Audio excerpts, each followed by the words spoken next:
And I didn't even, I was, Yeah, I know. We both were concerned about other things. Okay, let me find the clock. oh, that's Colby.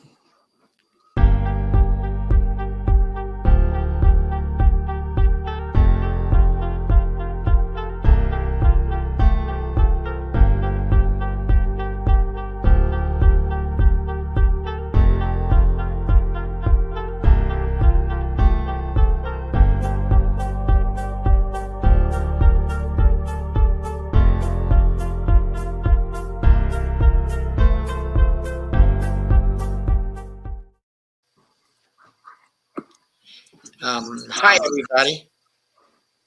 Sorry to be late with this. Okay, but again, we thought we were live, and it turned out that we were not. So we were having a nice old discussion here about what is likely to happen uh, when there is a Russian victory sometimes this summer, okay, in Ukraine, and the changes that are likely to follow upon that.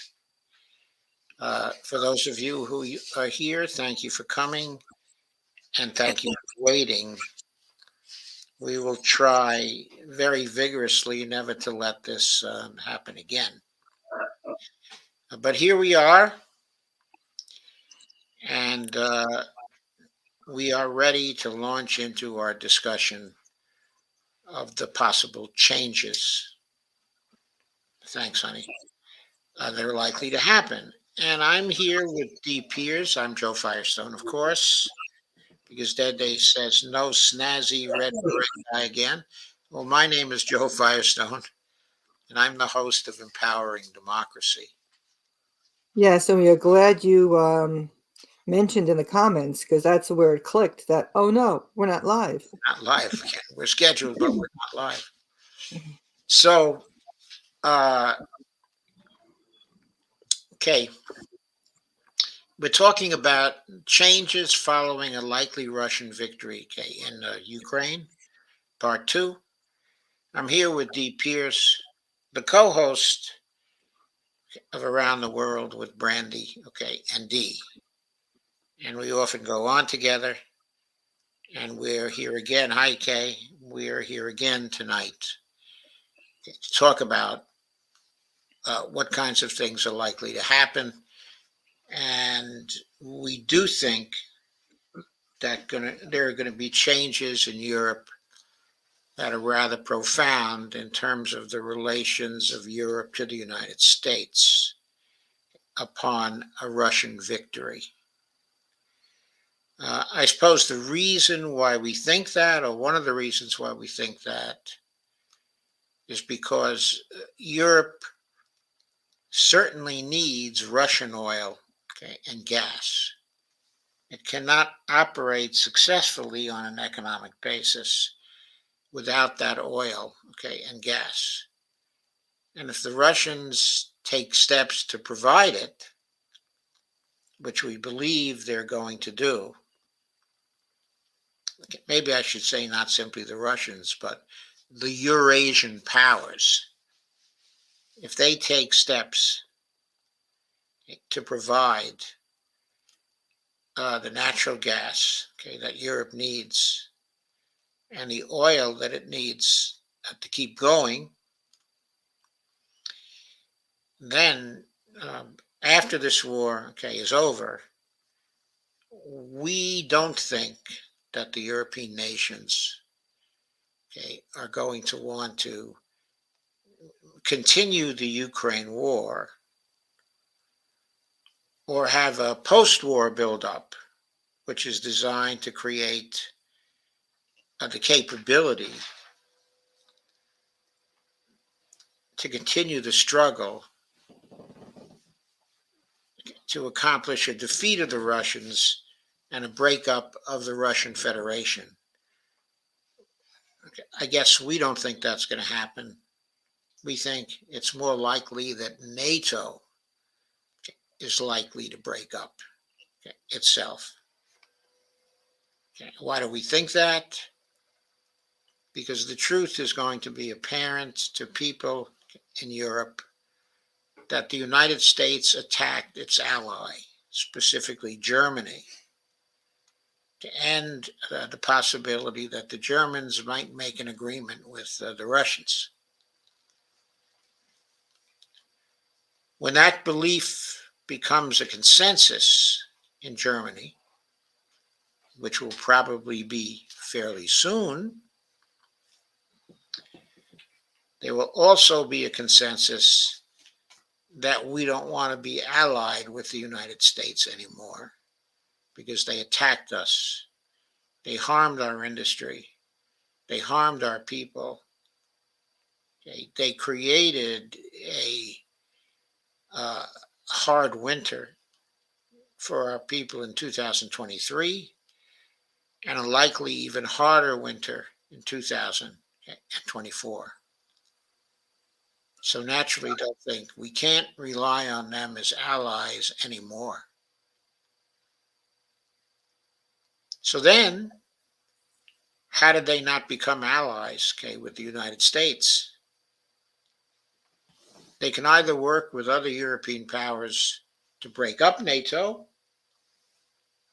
or alternatively, they could eject the United States from NATO for violating the treaty. I don't think we know which of these will happen, do we, Dee? No, we don't. But I think there's going to be a lot of conversations going on. People are suffering. How do we Yes. get away? How do we get our country back?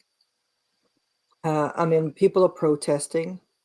I mean, look at France too. France is protesting. They're protesting too. Look at the Social Security. They want to raise that. The retirement.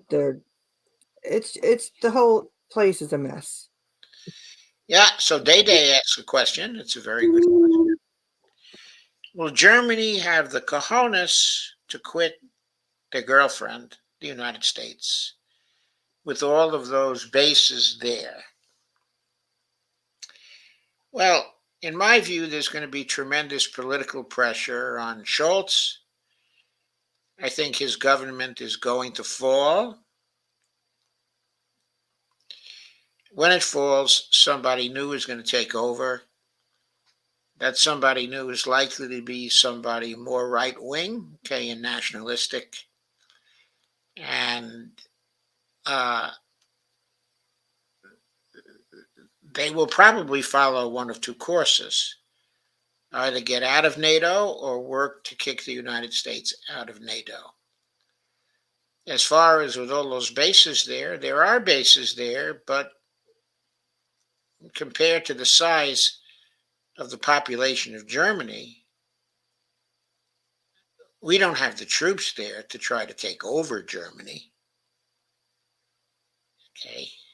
And I don't think we have the military equipment and capability to do that either. I don't think we're going to start a war with Germany. So if Germany wants us to withdraw from those bases, we're going to have to do it. I don't think we're going to have much choice. We're going to have to leave that part, of Europe. I don't think the French are going to want us in France. So where will our bases go? I don't know, but there's going to be serious repercussions there. Serious changes. I think that's our fault. I think Biden did a tremendously risky thing when we destroyed those pipelines. Some of people watching this might say, well, it hasn't been determined yet that the United States destroyed the pipelines. Okay, to that, I have to say, give me a break. There was no one else with the motive and the capability to do that. So Day Day says, plus Germany has beer. Get those soldiers drunk and ship them out. Steve Wolfbrand says, we don't need NATO. Kay Ryan says, okay, I guess I'm out of here for this discussion. I back Ukraine. Okay, all I have to say is it's not about who you back, it's about the reality. Don't you recognize yet that NATO and the United States don't have the capability to deliver a sufficient amount of military capability to Ukraine to give them a victory over the next few months? The Russians still have 300,000 well equipped, well trained, uncommitted troops that are getting ready to attack and lock up this war. And the West doesn't have an answer to that. None of the Western countries have the capability to block that, even if they directly intervened and moved to directly fight a war against Russia.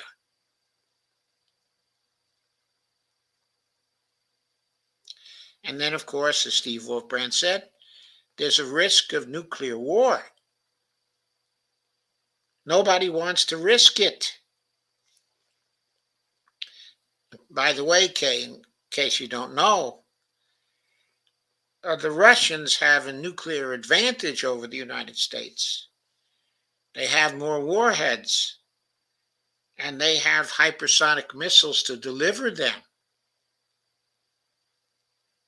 Now, we can redress that balance over a period of time, but we can't do it in 2 or 3 months. In 2 or 3 months, we can do little for Ukraine, except to bring them to the negotiating table. And what do they have to negotiate with at this point? I don't think it's very much.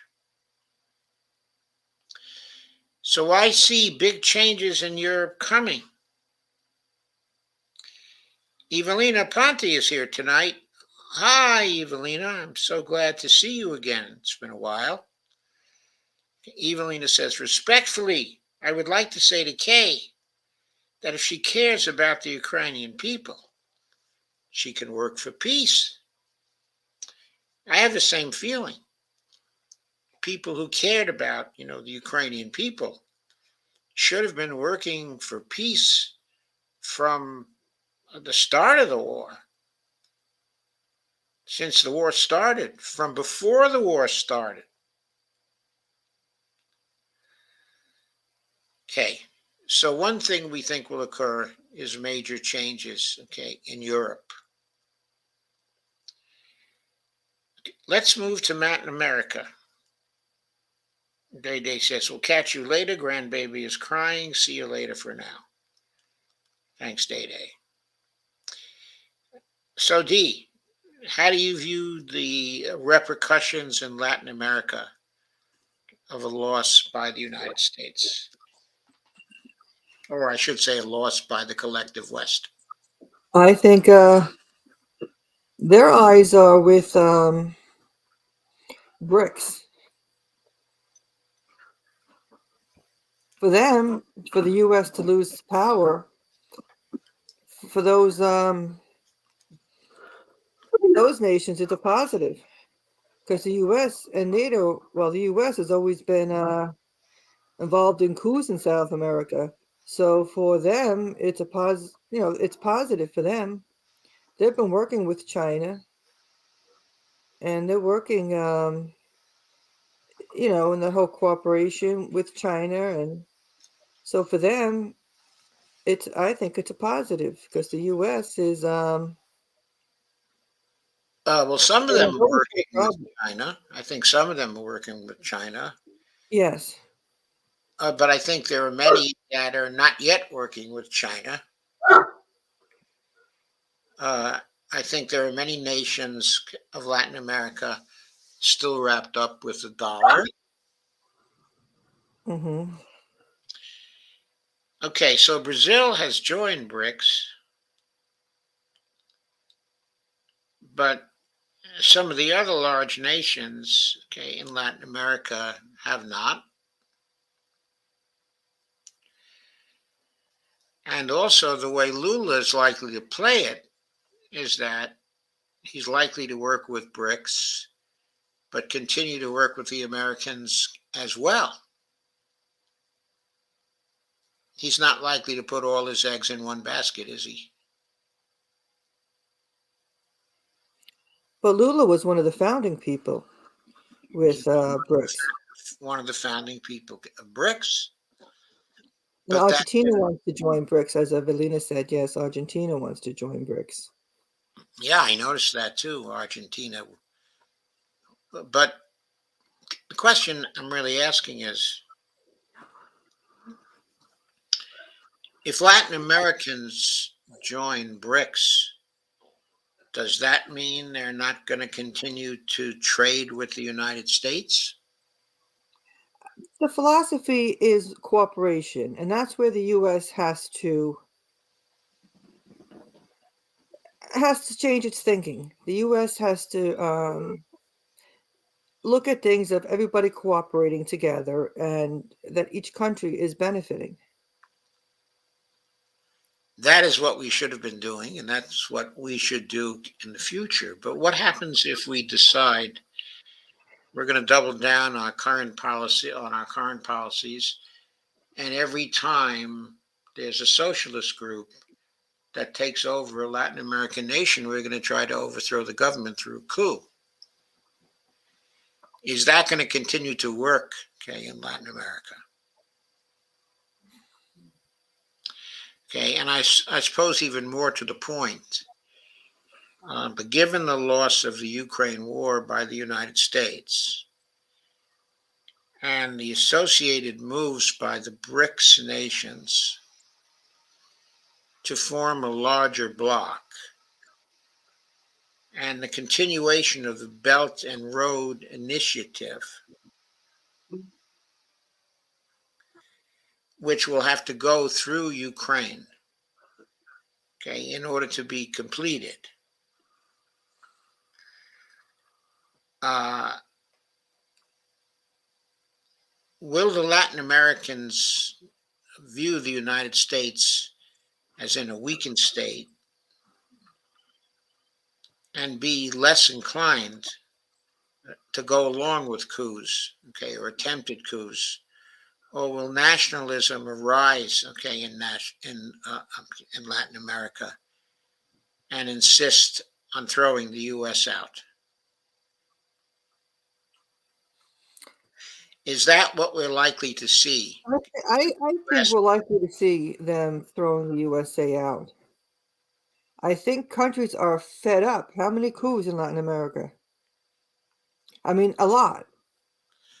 I mean, Yes, there's always a coup going on. And I'm yes. not going to say how much the number, but there's been a lot There's over in. always a coup going on, and Exactly. Peru just had a coup, and of course that was supported by the United States. Still a very unstable situation there, and it isn't clear that the coup is going to stick.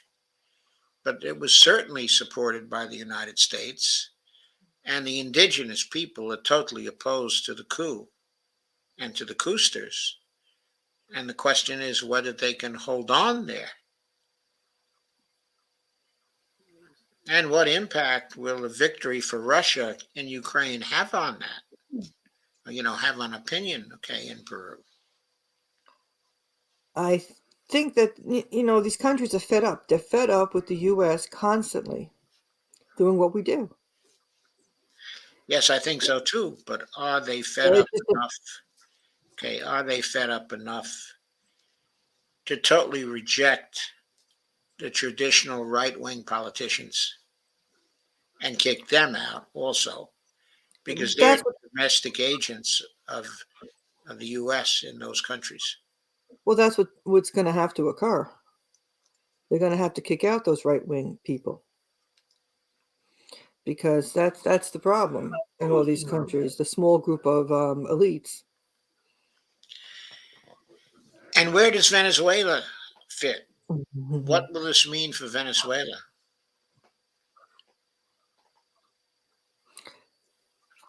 Poor Venezuela, what it's been through with the U.S. Um, Yes, it's been through a lot with the U.S., but it's still standing strong. Yes. It's positive for Venezuela. The weakening of the United States is positive for a lot of countries. Yes. And the issue is, too, is the U.S. going to start looking at the country and taking care of its people? Are we going to go with it and say, but because the stupidity of this foreign policy, when the United States is just crumbling, and it's all like they say that the few elites, the corporations, and the powerful. See, all these countries experience the same thing. You've got the large masses that are struggling, for the few that have so much. And we see that here, and enough is enough. And like we said, we're dumping the corruption, getting rid of these people. Are people going to wake up? Are they Uh, going to to get, realize that the state TV is that's exactly what it is, state TV, that it's propaganda? We've got to wake up. to get rid of the corruption in foreign policy, we have to get rid of the Congress people who support that corruption,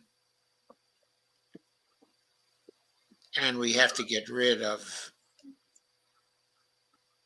the president who supports that particular corruption. So this brings us to domestic changes in the United States.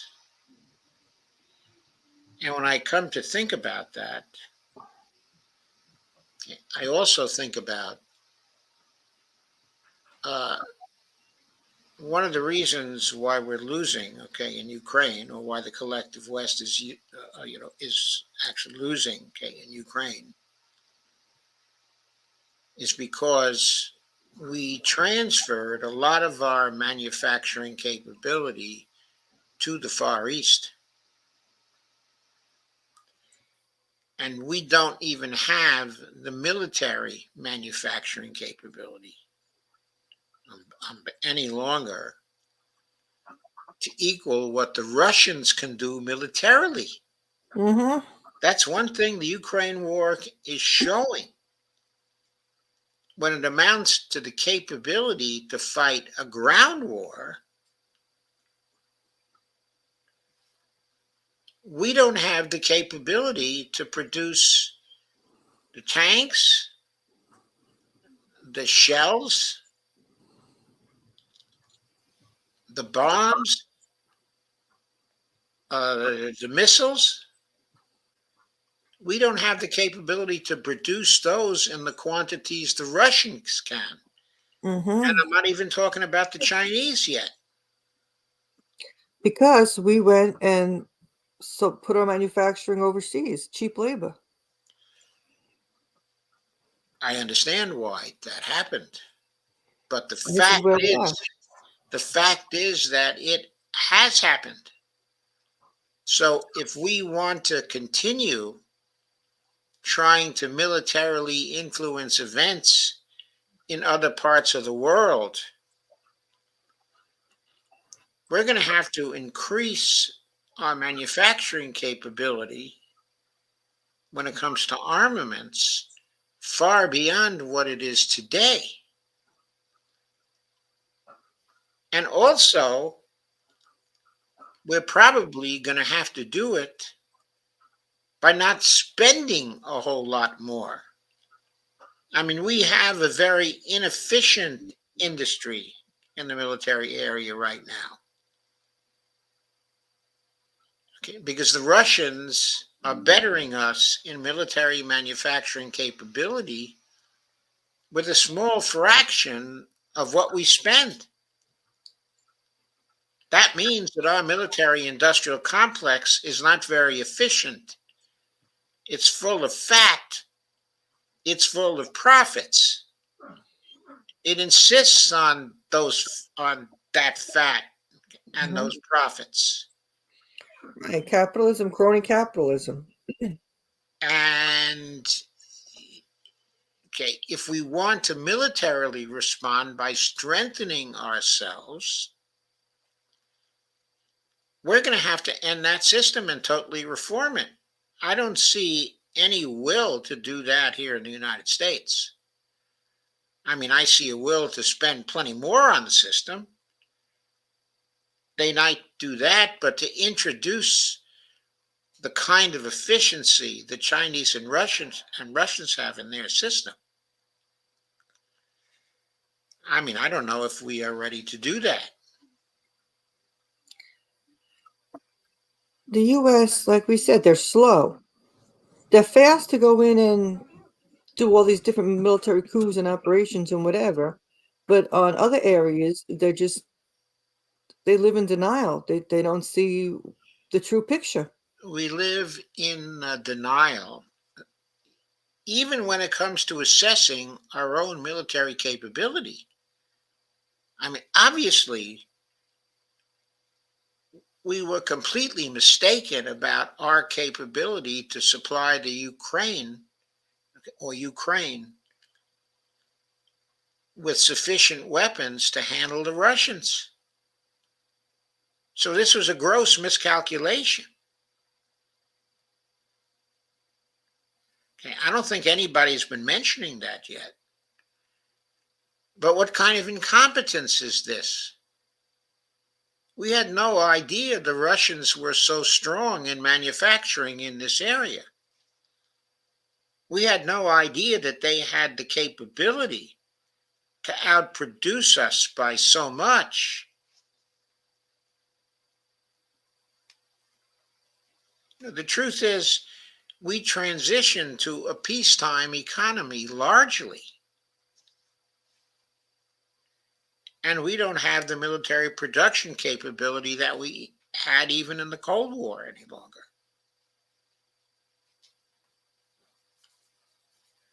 So there's a big question: is one of the changes after the Ukraine war here may be to muscle up again in this area. Or it could be to say, well, we're not really interested in fighting wars all over the world anymore. What we really want to do is trade. What we really should be doing is beefing up our industry and beefing up our green industry and forget about intervening in other areas of the world. And if we're right about the reactions of Europe to what's happening, in Ukraine, we will no longer be militarily uh, persona grata, okay, in Europe. They won't want our bases there any longer. They won't want our soldiers there any longer. They will want to take over their own defense because we attacked one of them.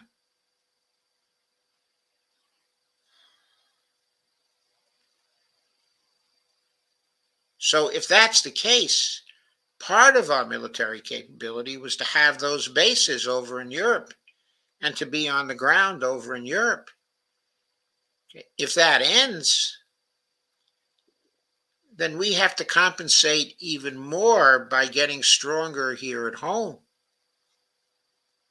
if we want to continue being a militarily dominant power around the European area.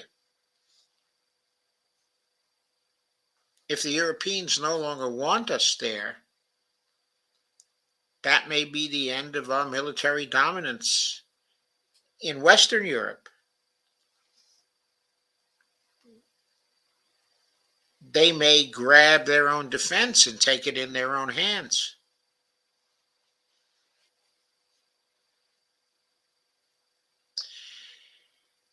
Okay, let's move around, okay, a little further. Okay, let's say we have that kind of world, a multipolar world,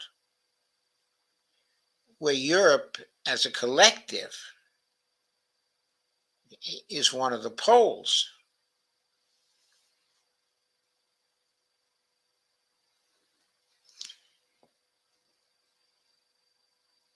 will Europe join BRICS as a collective? Will they want to constitute their own collective? Of course, the United States and Canada will probably want to function as one of the poles, okay, in the multipolar world.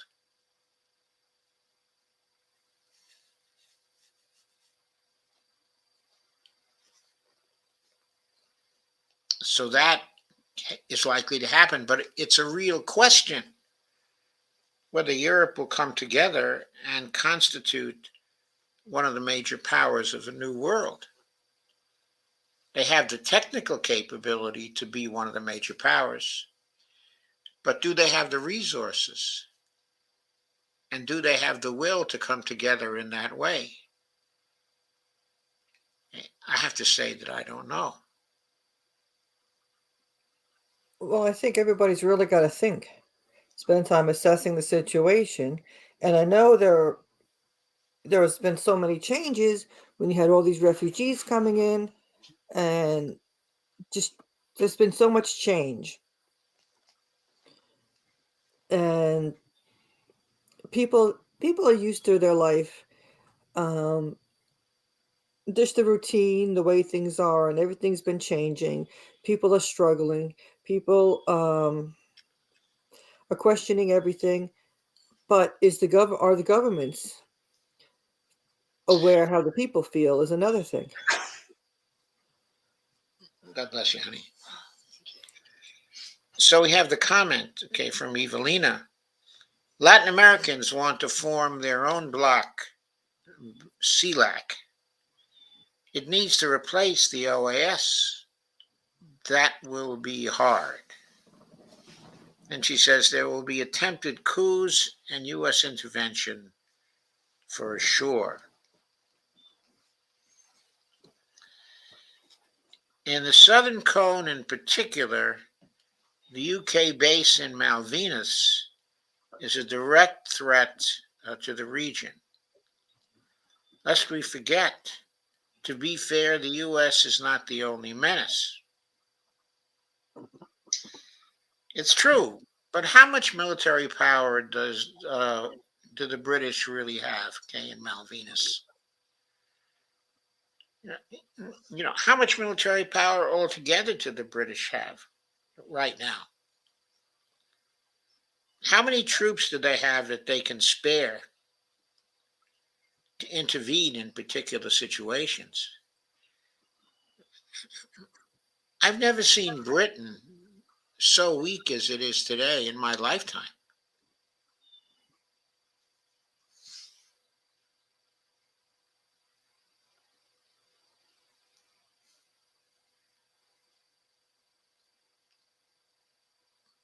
Evelina says, by Southern Cone, I mean Argentina, Chile,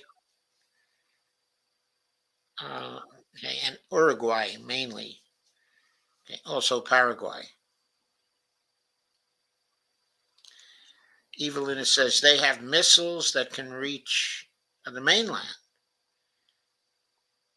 Sure, but how many missiles do they have? And how much damage can those missiles do?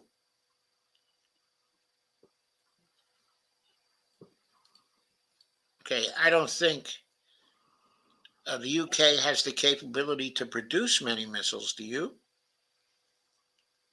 Like you said, they're very weak right now. They're falling apart. They seem to be economically falling apart, and they don't seem to know what to do about it. No. I think the war in Ukraine has been very costly for them. It was an unforced error Yes. on their part.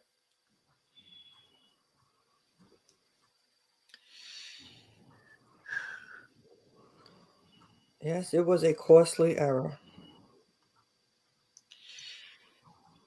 Okay, so do we think that I won't say Latin America, but at least South America can come together to try to throw off the influence of the United States?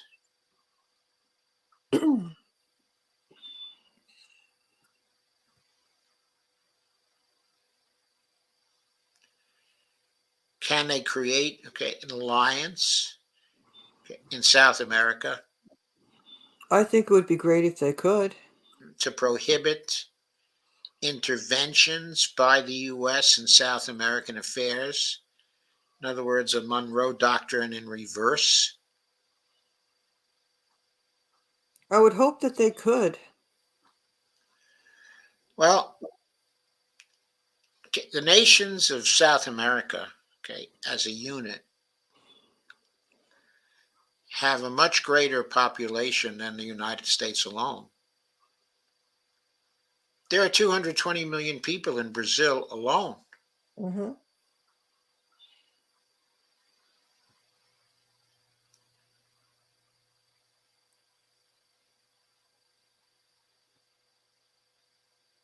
So they have the people. If they come together, they can probably make it very costly for the US to fight a war with them all. If they stand together and prohibit coups and agree, okay, to come together, and when they see a coup, to go and throw the cousters out Hmm. using their own military force, can they make that stick? Evelina says, my heart goes out to the British people. Yeah, mine too. But I also have to say that they keep electing Tory governments. The Tory governments screw the people, and it doesn't matter. They keep electing the Tory governments.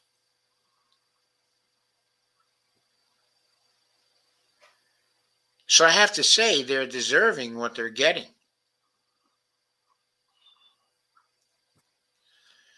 So Evelyn says Petro in Colombia has not been able to rid himself of US 7 bases, nor is he trying.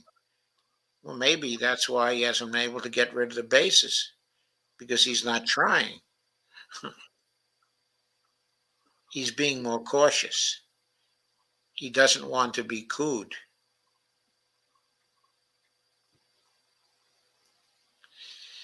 Well, for the cooing to stop, we have to be aware of, the people here have to be aware of, and have to be opposed to coups, okay, in Latin America, and have to be willing to throw out congresspeople who were supporting the coup foreign policy. That gets back to dump the corruption again. Right, and the people have to really wake up and realize the US government that the TV they watch is a state TV. Realize they're being lied to. That's the problem, is a lot of the US people sit back because they're a part of a particular party and sit there and believe whatever comes out of the mouth of the people that are in their party. That's what our big problem is over here. Evelina asked, Dr. Joe, don't you think the elections in the UK are rigged? What I would say there is I don't know enough about the elections in the UK, okay, and whether they're rigged. Uh, okay, I don't know whether the fall of Jeremy Corbyn was rigged in the But sense that, the conservatives. Uh, Evelina says, "Look how they smeared Corbyn." Yeah, I am looking, but I but that's don't. what they're saying is that they have the media.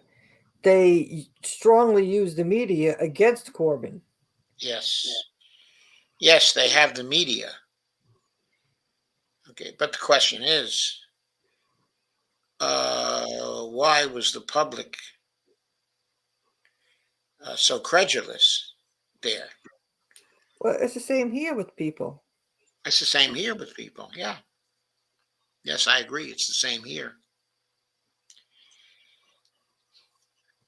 But I still think the UK people have been very credulous, very willing to believe what the media is serving up to them, Hmm. and very willing to believe that the Tories are a better choice than Labour people like Jeremy Corbyn.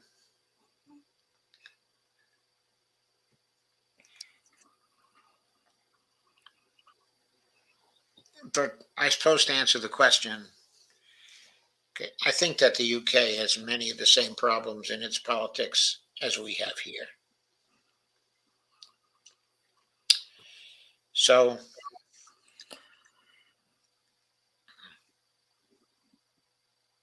Going along with the whole neoliberal stuff with their health care, we're seeing the problems with the unions, and it only creates so much hardship for the people. okay. So let's move to the Middle East. What are the repercussions, okay, in the Middle East?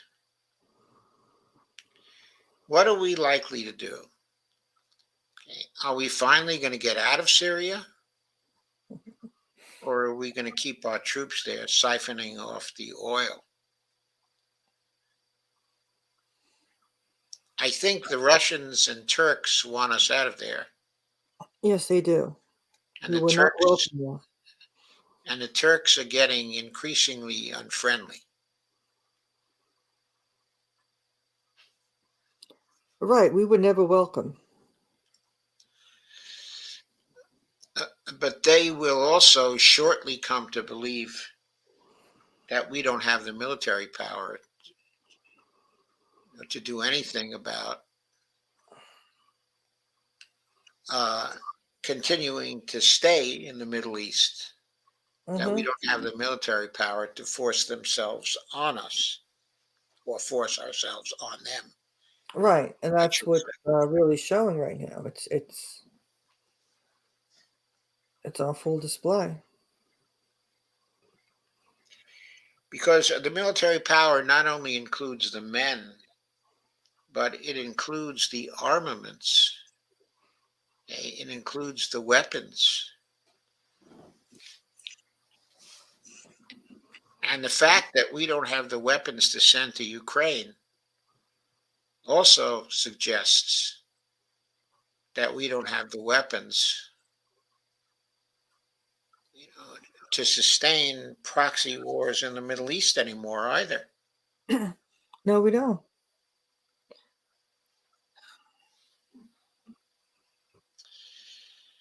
So of course we're looking to the Israelis to support us there.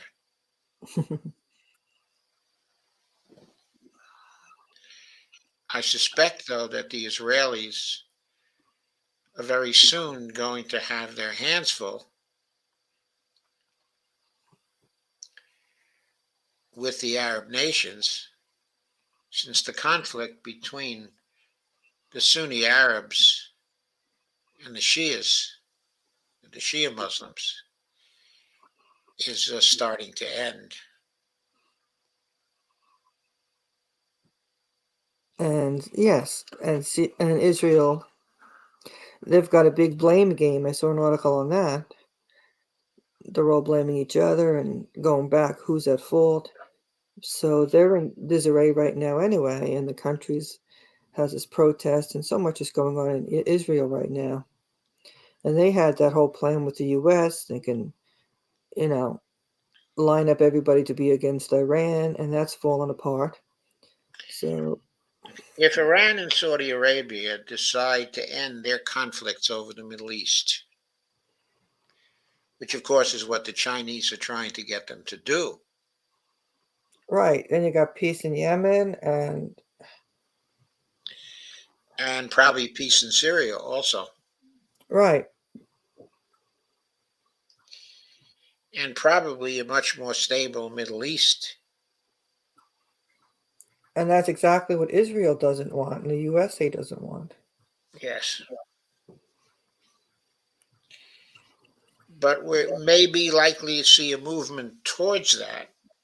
Mm-hmm. The economic backdrop of that is cooperation of Saudi and Iran inside the BRICS framework Yes.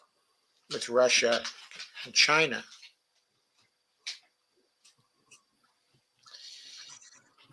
So let's move to Africa.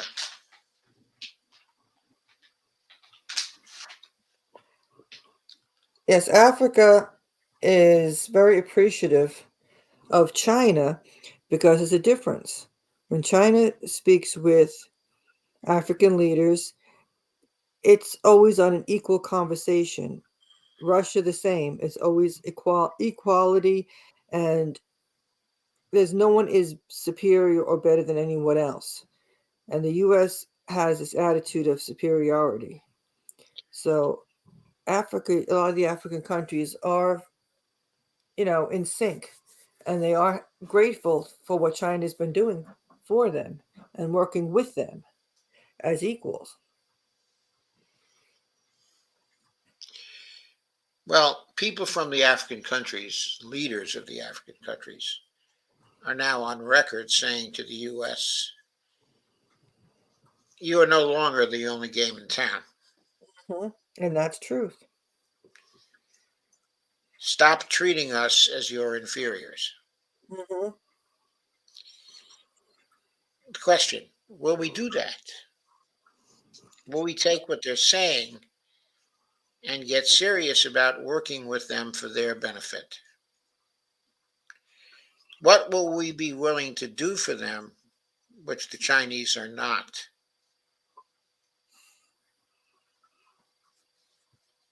That's the big problem in the USA to begin with, is this supremacy.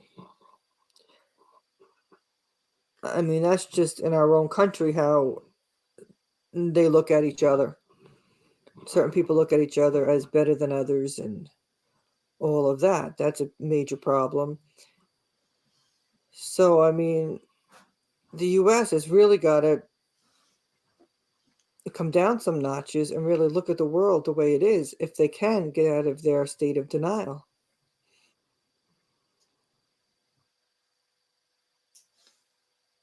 I mean, we transplanted all those thoughts because you look at the colonialization with Israel. With Israel has that whole system of white supremacy, just as the USA. And if we could just get away from that white supremacist thought process,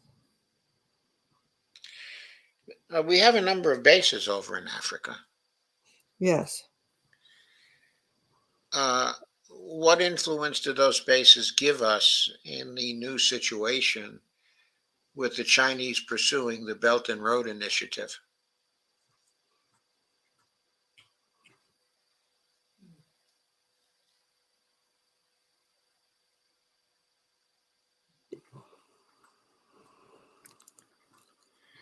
Or You maybe know, put this another way. If the Africans say you're not the only game in town, what other game are they perceiving as being in town? well, they're looking at the fact that, like we say, China, and they're looking to, working with other countries that the US is going to have to really start working with other places. We know the Chinese are joining in development projects in some of the African nations, big developing projects. Oh, yes. The Chinese companies are building the infrastructure with and for the African nations. They're making those kinds of deals. Okay. Are we making those kinds of deals? Well, that's the problem with the U.S. And we don't seem to be making those kinds of deals. We're looking at it, what's in it for us, how we can steal other people's resources, and all that garbage. And then we look to destroy what some other countries, when countries are doing well, and you know, we somehow interject to break up and cause friction, and the whole warmongering thing, and have one tribe or one group battling another group, and this is what we do. Yes. We're not a force of good in the world, and that's what we're going to have to stop this competitive way of thinking, this colonialization way of thinking, and stop the thievery. Okay. So, what do you think is going to happen? Do you think that Africa is going to continue to move away from the United States They will and be if more and more neutral and less inclined to trade with the United States? well, the US has a history of not keeping its word with things. So, like they say, they're not the only game in town. We've been taken down notches, and have to realize that. If we can realize it, that's our problem. We're stuck in a framework that's not workable anymore. Yes, I think we are.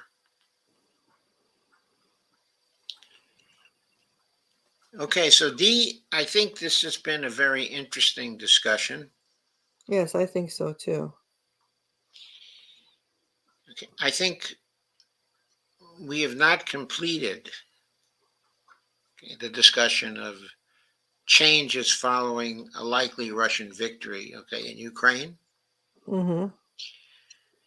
We still have to go over any implications for Australia, for South Asia,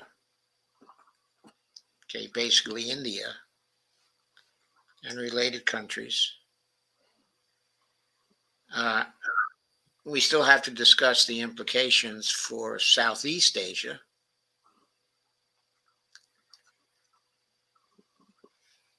the implications. Well, that includes, of course, Indonesia, Singapore, okay, Malaysia, those countries in there, how the U.S. would be perceived there, how the changes in perceived U.S. power might change our relationships in that area of the world. And of course, in East Asia, we have to discuss the implications of the loss in Ukraine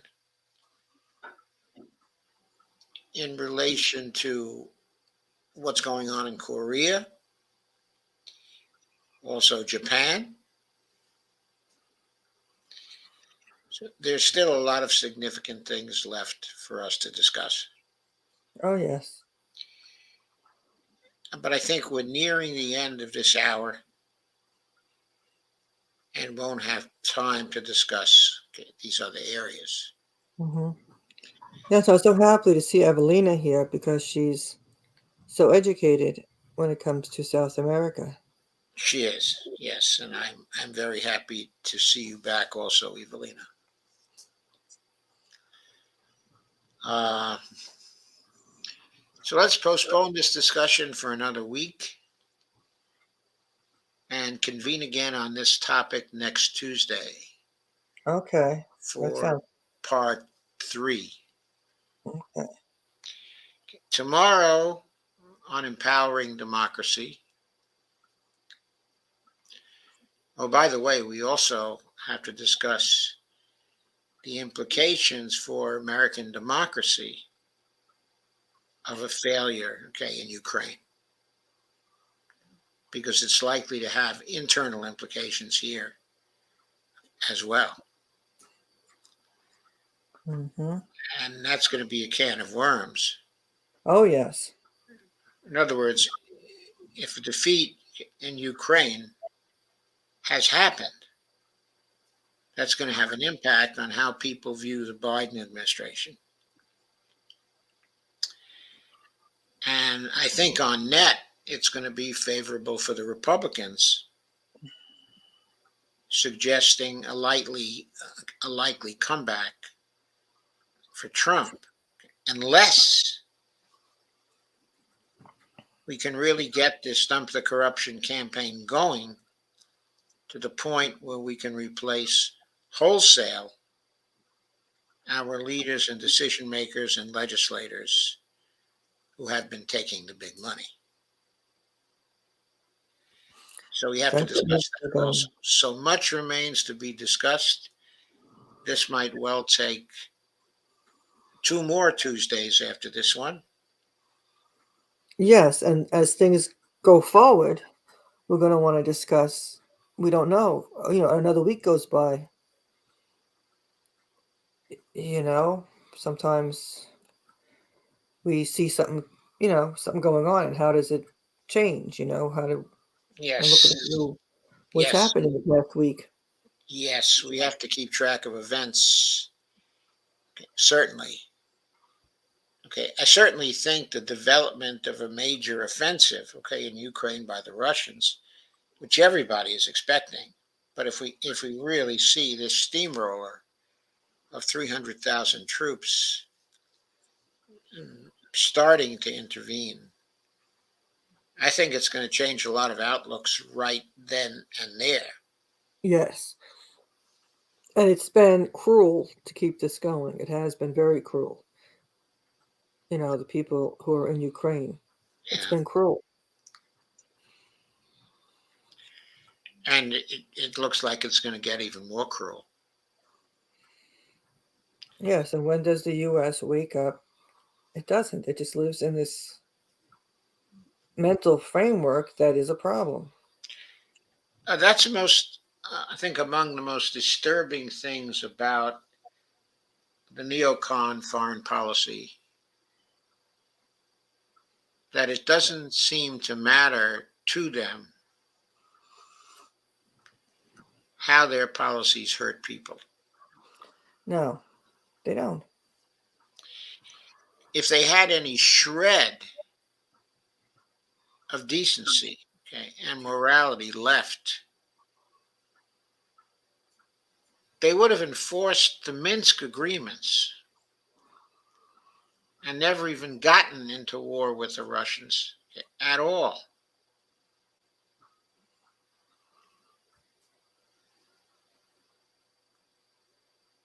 Right. And we see at home here what they do to us, to their own people. And they don't care about that either. No. So we have to make them care. And what Right. that means again is dump the corruption. We have to get them out. Yes, we do. We have to get them out. There are other dump the corruption movements around. Okay, I've been noticing of late. There's the Represent Us movement. Uh, and they have some interesting ideas, but they have interesting ideas that imply that we can get certain laws passed. Okay, whereas our movement is about uh, replacing the leadership, replacing the representatives, replacing everyone, and in doing that, making it clear to the legislators and decision makers that we will get rid of them too if they don't perform for us. Mm-hmm. So I think our efforts and our movement complementary with theirs. So I think that's interesting. It is. So let's call it quits for tonight. And tomorrow I'll be going back to the type of Dump the Corruption show, which deals with the CPC members. And I'm going to try to find three more we haven't covered yet. And then Oh, we will go over their fundraising records and see if they passed the litmus test. But I think we're getting near the end of the CPC in terms of doing these litmus tests. So far, the record is not one congressperson has passed, okay, the test. If we were able to apply the tests in 2024 with millions following us in applying that test, the whole Congress would be replaced. Anyway, I'll leave it on that note. And thank you, Dee, for having this conversation with me tonight. yes, thank you for having me. And everybody, if you haven't hit the like button, please hit the like button, subscribe, and share. Get the word out about Dr. Joseph Firestone. We really appreciate that. And buy Joe a coffee, please. Yeah, I certainly would appreciate it if you buy me a coffee and if you occasionally visit my patreon.com account. Uh, and remember, at Patreon, you don't have to do a monthly contribution. In other words, you can make a single contribution and then just withdraw. It doesn't have to be a monthly contribution, even though, of course, it's set up in that way. So I just want to make that clear. So hopefully I'll see you tomorrow night. Thank you for being here tonight, and good night. Yes, good night, all.